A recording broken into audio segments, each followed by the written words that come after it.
What's up guys, today is part 10 of the full AMV guide for beginners, and today we're going to cover how to do your effects. So we'll be covering 2 advanced effects and also some smaller effects for when your creativity is kind of stuck and you just want to get some quick effects on your edit.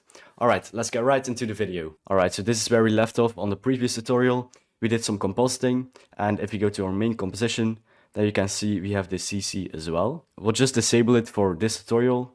So you can just click on the eye, and then we'll just quickly go back into the movement / shakes. Alright, so here we're also going to do our effects. I just prefer this because again, when we do everything within this composition, then when we go to our main one, the CC and every shake and blur will also be applied to the effect. Alright, so let's start off with the first advanced effect, and you should be able to see it in the preview edit. It's where these lines come out of his head. So it's kind of like this motion graphics effect.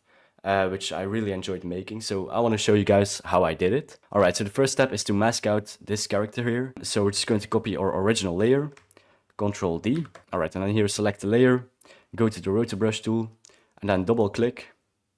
And then here you can just mask it out. So we're going to draw on this character like that. Alright, it's already pretty good. And then you basically just want to press space, and the rotor brush will automatically mask out the character. And there's going to be some mistakes, of course, but you can always fix them later. Alright, so for this tutorial, I think that's good enough. It doesn't need to be very accurate, because it's just gonna be some lines that are gonna hide behind his head. So you can close this. Alright, so you wanna deselect any clips, so just click somewhere where there's not a clip. And then you basically selected the shape tool with the pen tool, so now you can just hold and then drag it out. Click and then drag it out. And as you can see, we'll create this kind of spiral shape. Of course, you can create a different shape if you would like to, but for this tutorial, I kind of enjoyed making it like this. Alright, then if you want to change it, of course, you can just select the layer, go to the pen tool, and then you can kind of make it a little better. Then let's just cut it to the length of our clip, and you can drag it below the masked layer. So now, as you can see, it's behind his head. Alright, then we can actually move it to the left a little, so select the normal tool, and then do this. Alright, and then here we're going to change some effects. So go down to this arrow, then contents, shape 1, and then here you want to add something, and it's a trim path. So yeah, you should find it here. So select this one, and then you can go down to this arrow. Now we want to change the end, because we want it to go from his head outwards. So we're going to set this one to 0, then go to the beginning, keyframe it, then go somewhere here. And I want to set it to 100. And now, as you can see, it will kind of move like this in a spiral. Then, of course, you can also add velocity to this. So select them all, press F9, go to the graph editor. And then here you should go to value graph. And I prefer to make this kind of graph, because then it goes fast out of his head and then slows down towards the end. Alright, so we still keep some frames in the beginning, which I explained in one of the episodes. That's actually very important. If you want to actually make something look impactful, you still need those frames. You can't just say like you make it really fast and then you expect it to be impactful. Like, you still need some frames to be able to see how fast it is. Otherwise, it will just skip too many frames and it will just look laggy. Alright, like that. Alright, then of course you can style your spiral too. So for example, I don't really like this straight cut off edge. What you can do is go to stroke, and then change this butt cap to round cap. And then as you can see, it's more round now. And then you can change like all sorts of settings here. For example, you can also change the taper, which will basically just make the beginning or the ending smaller. I don't really like this one, so let's change the other one. That's actually pretty sick. Alright, so then you can close it. In the preview edit, I also added effects such as roughen edges. And if you make it like really small values like this, then you can kind of create something like this where it looks kind of jaggy. And then another thing I did is just copy this line and then copy it again. Then drag this one with the track mat to the top one. So the middle one is tracked to the top one. And then select the middle one again. And then here you can just add something like turbulent displace and maybe a tint. So put that before the turbulent displace. And then set it to red, for example. And then here, let's change the size and the amount, something like this. Alright, then you can also change the complexity even. And then you can get this kind of texture in your line, which looks really good. Now this red is not very beautiful, so let's change it to something like orange, like this.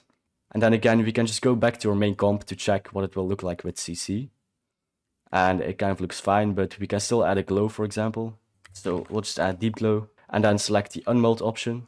And then here you can just tweak the settings a little. And then lastly, don't be scared to change around with the blending modes. For example, here, if you select difference, it can give like a different kind of look. Alright, then the next advanced effect is the glowing eyes. And I already made a tutorial about this, but I'll just show you quickly again, so you know how to do it. So here on the next clip, we're going to try it. Alright, so first of all, we'll need to mask it out again. So let's copy the original clip. And then here, go to the rotor brush tool. And then this time, we'll just mask out his eyes. Alright, make sure it's just his eyes. And then we can just press space.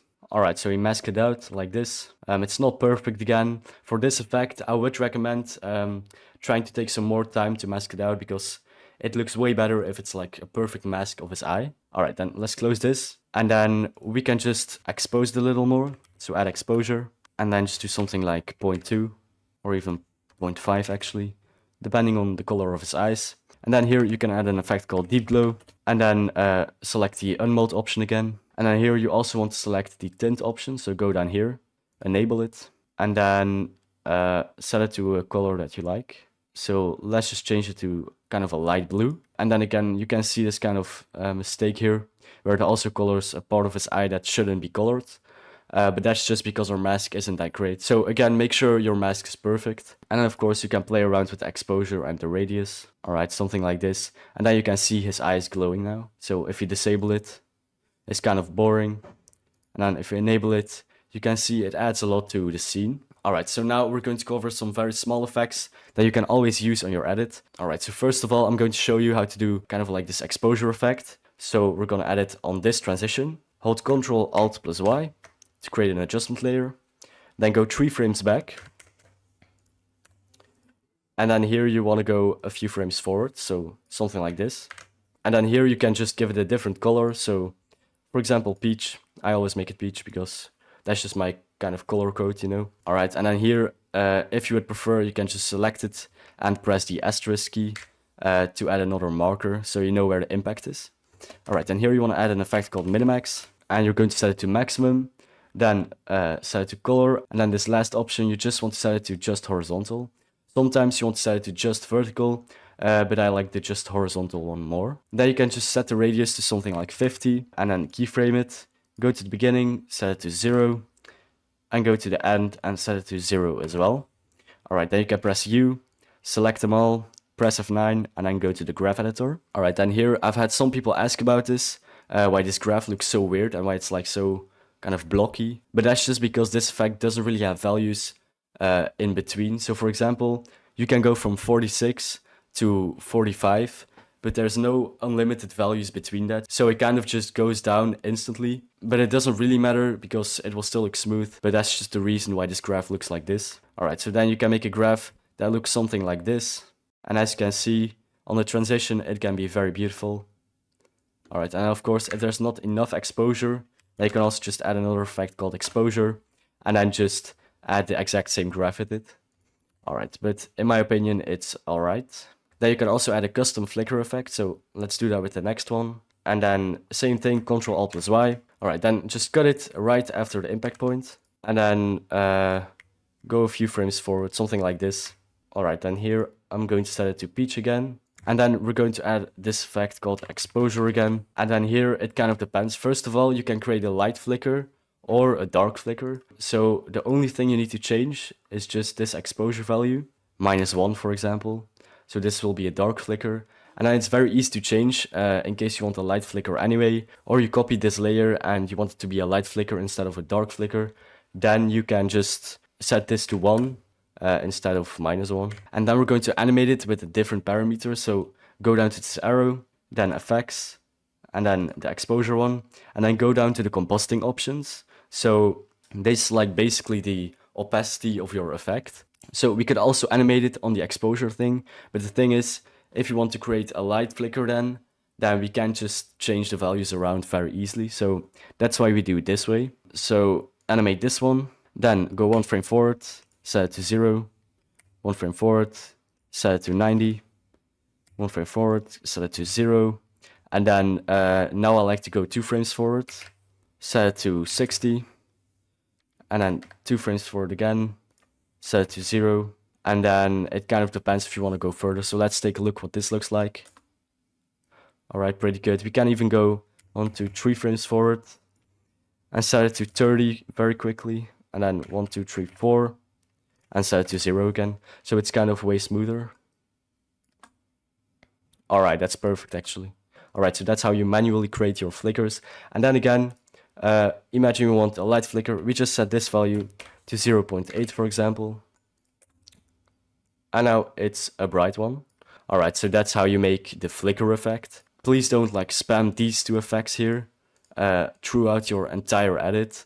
Like, these are nice to use sometimes. For example, if you have a transition and you just want to keep it simple, then definitely use these types of transitions. But make sure you also get a little more creative with your transitions when there's like a high impact moment, for example, because that will make your edit look way better. All right, so those are the most important effects I wanted to show you. Definitely leave a comment down below if you want to see another effect from the preview edit, because I can show it in a next tutorial. All right, hopefully you've learned a lot, and I don't know if you noticed, but my voice is really like broken today, but whatever, you know, I hope you learned a lot. So definitely make sure to subscribe, and if you want me to help you even more with After Effects, then make sure to click the first link in the description down below. All right, bye bye.